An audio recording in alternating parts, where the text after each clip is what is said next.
bardagulan ng mga kababayan ng mga DDS. Eto na mga kababayan ko. Oo, pakinggan na natin. Nako, bardagulan na to. Pasok. Tinan nyo. Nako, kilala nyo naman ito. Kilala nyo. Walang iba ho yan kung hindi si Takeru Miyamoto. Ito ho yung pinsang ko na mga kababayan, tall, dark, and handsome. Opo. Mga kababayan, ako, marami nang naakit yan. Sana nanonood yung asawa niya. Yung si Takeru, naku, nakakasingit yan. Tanungin mo siya, baka mamaya, maraming anak sa labas yan.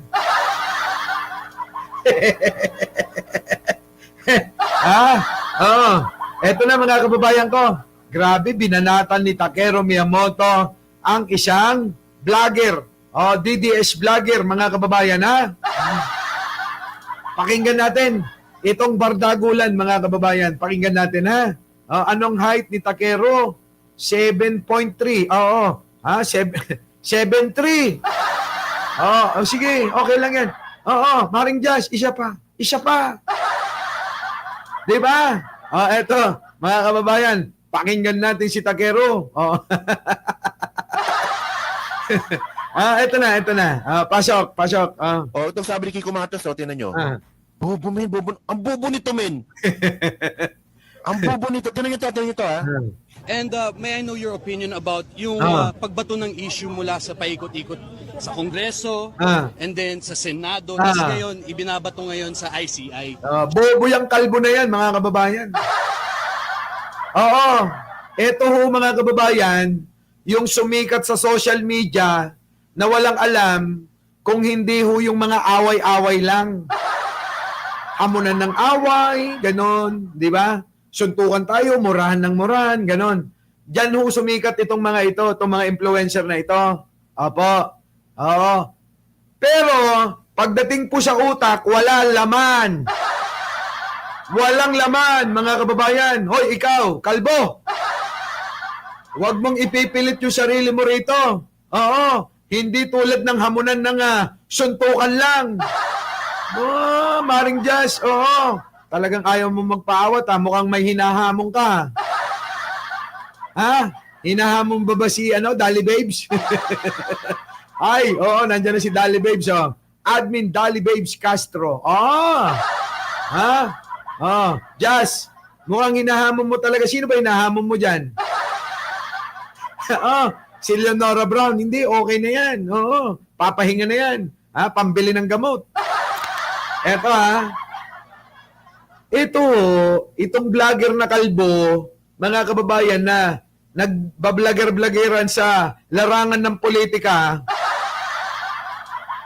sumikat itong mga ito sa pakikipagmurahan, pakikipagbardagulan, maganon. Sa mga usapin ng pampolitika, walang laman to. Bubo tong kalbo na to, bubo. Ito na.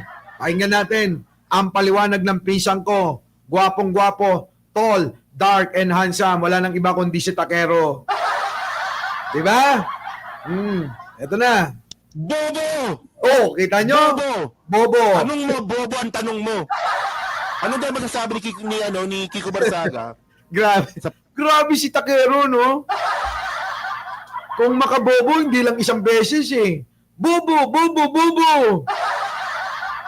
Talagang akala mo, Armalite yung bobo niya no? Kulang na lang, mga kababayan. Lagyan ng target yung bumbunan netong si Kalbo. Lagyan ng target yung bumbunan ni Kalbo. Yung pubang pantantos, saan? Sa Dart, hindi, sa Hopian, sa may Siopaw. Lagyan ng kulay pula dito sa bumbunan. Guguhitan natin ng bilog. Kahit 3 bilog na itim lang. Mga kababayan, parang yun yung tinatarget ni Takeru, Ibang klase ka, Takeru. Tingnan niyo mga kababayan, Bobo! Bobo! Tanong mo, bobo ang tanong mo. Oh, pangbobo raw yung tanong mo, kalbo. Kiko Kalbo, bobo ka raw, sabi ni Takero. Ina-high blood mo yung pinsan ko. Alam mo ba yung pinsan ko na yan? Hindi ka mananalo dyan. Oo. Oh. Hindi ka mananalo kung patalinuhan lang. Kayo, wag nyo nang ipilit yung mga sarili nyo kung wala naman kayong alam kasi sa politika. Kasi magmumukha lang kayong tanga. Di ba? Ano daw masasabi ni Kiko Barsaga? Sa paikot-ikot daw po ng investigasyon Oo nga. sa Senado, sa Kongreso, at ngayon naman daw po, binabato naman daw po sa ICI. Anong binabato? Tatanga-tanga nga yan, Takero. Oy. may lumabas mga kababayan, no? PBBM Conference Group Chat. Sino-sino yan, Boss Mike? Oo. Sino-sino? Gomez GP. Magandang gabi, Papa Mel. Uy, may GC kayo, hindi ako kasali. Oy, nandyan ba si Ballpoint Man? Oy, Ballpoint Man, kasali ka ba rito? Bakit hindi ako kasali dyan? Actually, mga kababayan, hindi ako sumasali sa mga GC. Kaya nga, dun sa GC natin, mga kababayan, abay, minsan lang ako masilip eh. Sa totoo lang, ha? Yan o! Ano ba yan? Kayo talaga. Tuloy. May GC sila. PBBM. PBBM. Conference Group Chat. Alak. Bistado, mga kababayan. May GC sila. Ano ba yan? Para ba ipagtanggol si Presidente o para banatan? Ano ba yan? Maming nga kayo, ha? Pagpaliwanagin natin si Takero dito. Boss Mike, tropa ni Kap ninyo. Pag may vlog si Kiko, nakita ko kasama niya. Si Kap ninyo. Siguro kaya si Kiko, si Kalbo, nabilib kay ninyo. Kasi, yung Kiko, hanggang ngayon, wala pa rin sasakyan na maganda eh. Si Ninyo, naka-Fortuner, naka-Everest, naka-pick up. Grabe, di ba, mga kababayan? Tindinin ninyo.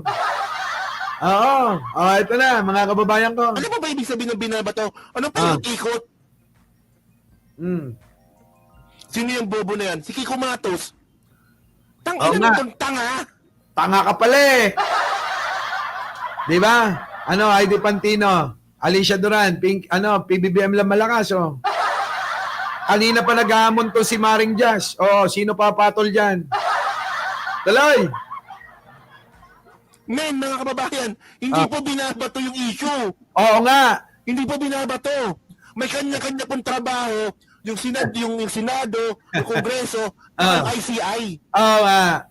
Kasi pag sinabi mong binabato, ganito yun. Ganyan. Pag sinabi mong binabato, paano? Mag-imbestiga ka. O nag-imbestiga. Ayoko na nito. Senado na lang to. Senado nag-imbestiga.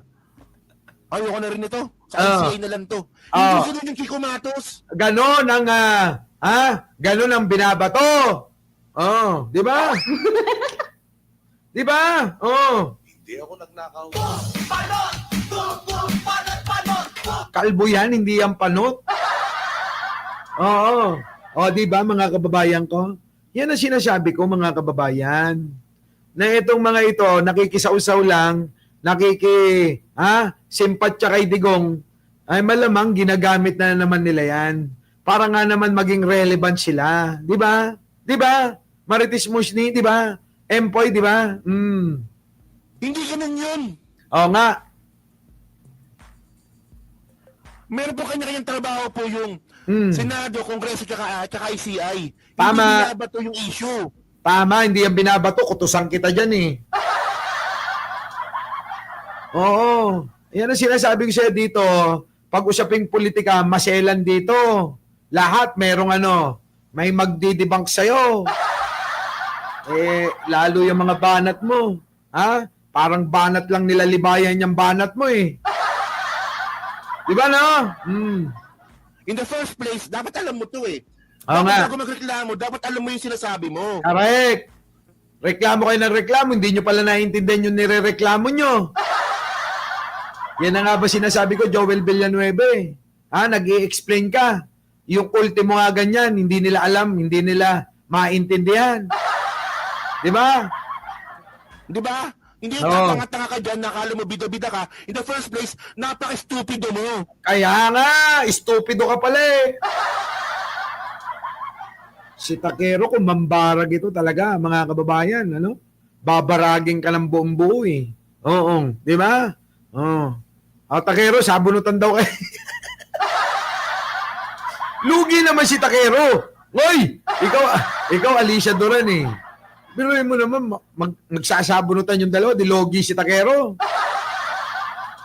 Si Takero may buhok yun. Eto, kalbo. Di ba?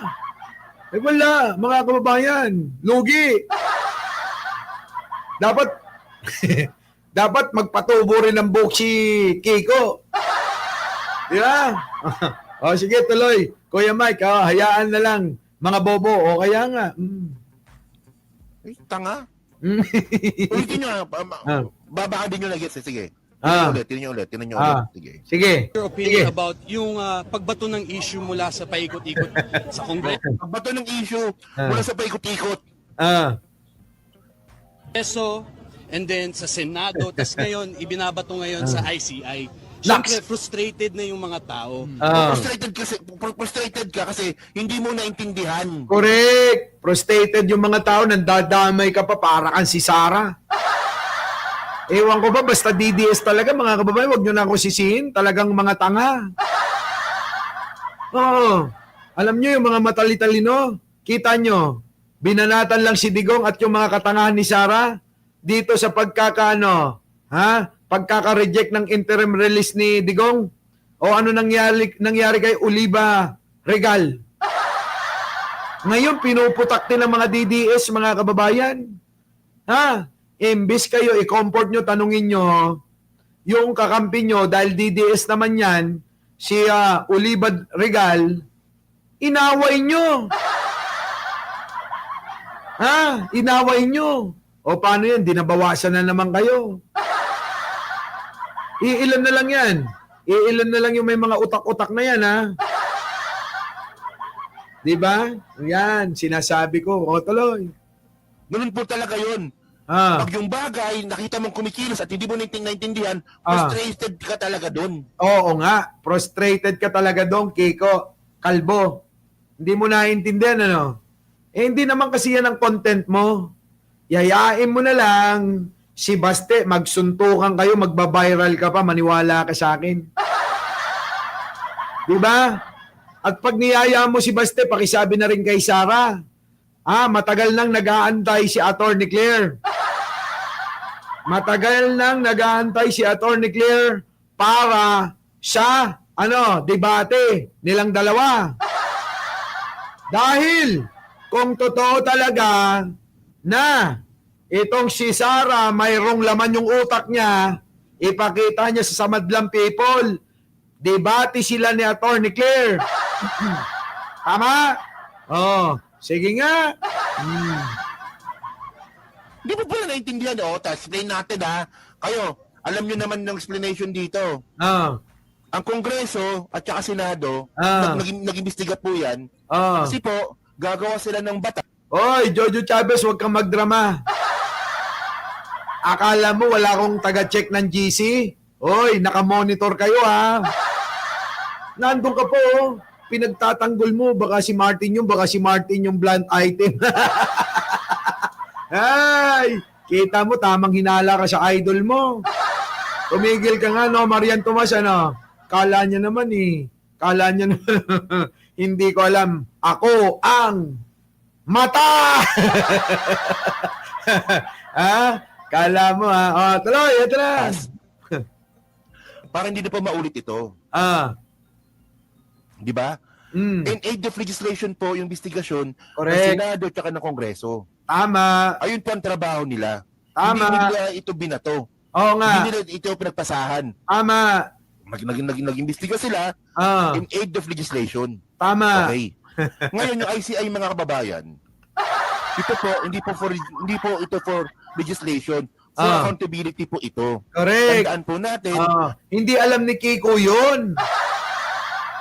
Na para bang akala ni Kiko, kapag ka inimbestigahan ng senador, ang Senado ang magpapanagot. Bobo kasi kalbo eh. Kapag ka hindi kinaya, sabi, ipapasa na naman sa Kongreso. Pag nag-imbestiga ang Kongreso, kailangan daw mapanagot ng Kongreso, mapakulong. Ganun o isip ng mga DDS. Ang tatanga talaga eh. Diba? Hindi nila alam na nag-iimbestiga itong mga senador at saka congressman para sa in aid of legislation. Hindi.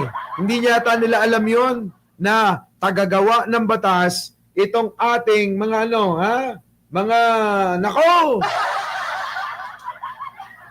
Mga congressman. Sentonador.